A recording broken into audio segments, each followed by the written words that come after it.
If you like the video, please consider supporting us on Patreon. Shooting tracking shots of talent walking. Welcome to Pull My Focus, Adventures in the World of Digital Filmmaking, where we give you the inside tips you need to make great video.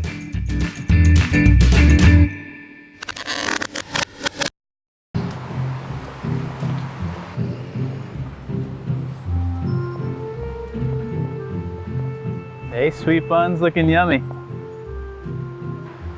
Excuse me.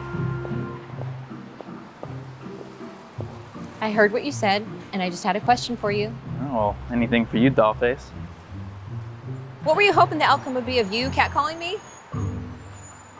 I don't know, I didn't think I'd get this far. I was just giving you a compliment. And how was that a compliment, exactly? Do you even know the definition? This is crazy. Just stop following me. What? Now you don't like me? Leave me alone. Oh, you don't like people harassing you. How come? But I thought you liked me. I like your dress. Thank you.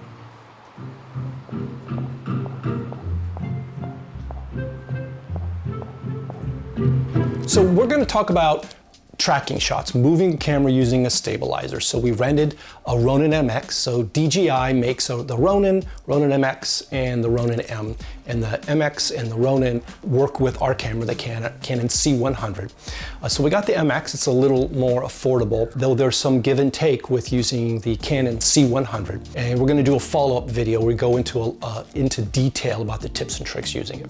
We had created a previous video about using animatics, which are animated storyboards, to kind of help you figure out what shots would or would not work in an edit. So it's the closest thing to actually shooting your shots and editing them, right? But we want to use something like that kind of a tool to kind of help us decide ahead of time, because once you get on set, when you've rented gear and you have crew and everyone there, you have a limited amount of time to get the shots that you need. The Ronin MX we got from Borrowed Lenses. After taxes and shipping, cost us a little over $200 to rent for 3 days.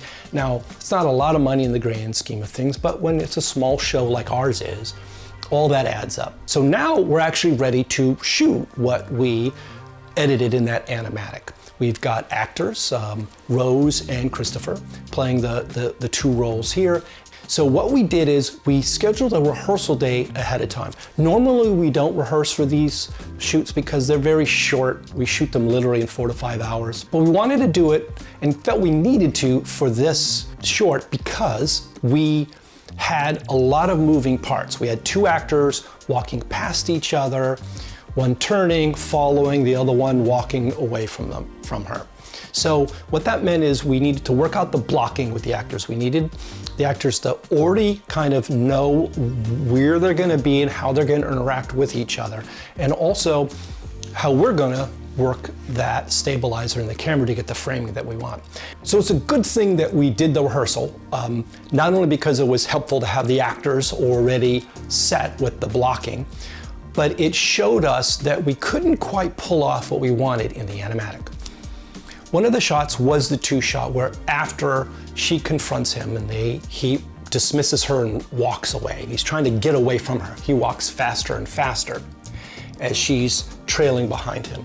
And it was a great shot for us because we just wanted to see his face in the foreground and like a medium close up with her in the background. And then we would cut into a medium close shot of her, you know, yelling, "Hey, I thought you liked me."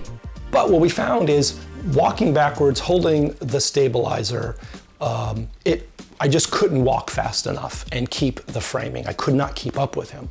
If we had an experienced Steadicam operator, they probably could have done it.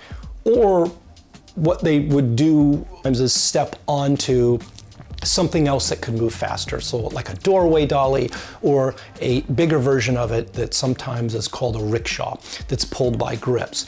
So they would either already be on it or the Steadicam operator or the camera operator or the stabilizer would step onto it as they're going backwards, and then it would just start, the grips would pull it and it would speed away. But we didn't have that. So we had to change the shot.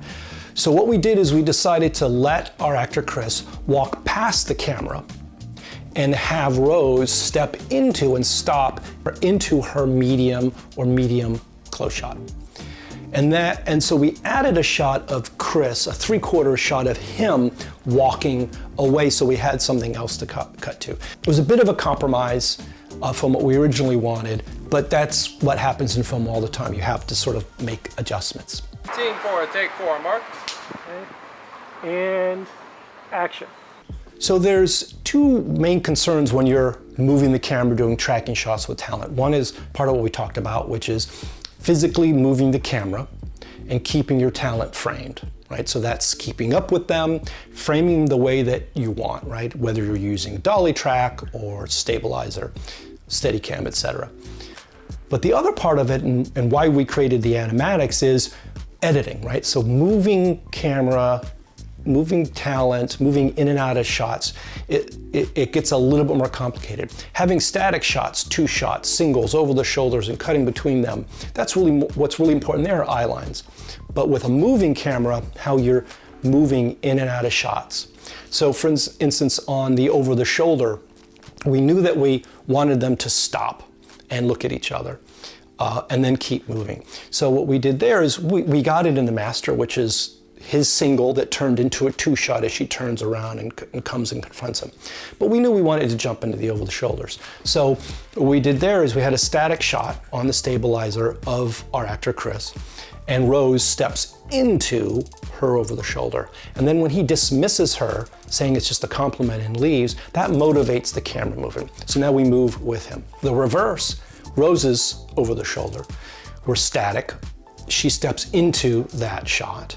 And then as Chris leaves, he wipes the frame. We start to move, but we kind of stay on Rose, and then we finish following her, and then we cut into the 2 shot. So we gave ourselves movement, camera movement, where it was motivated by talent, and the talent moving, so that everything kind of matched, and it gave editorial choices of how we wanted to cut in and out of those shots. So it all kind of felt fluid and made sense.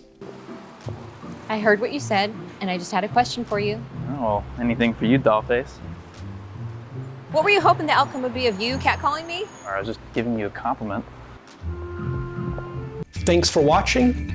Don't forget to check out pullmyfocus.tv for our companion articles that go along with our videos. Sometimes you have a video that you really liked and you want to remember, you know, like if it's one of the editing ones that Manu does, well, what was this thing he said or that thing, or what was the command key to hit? The articles are basically us rewriting the transcript so that you can go there and reference it for that purpose. So don't forget to check it out. Thanks for watching.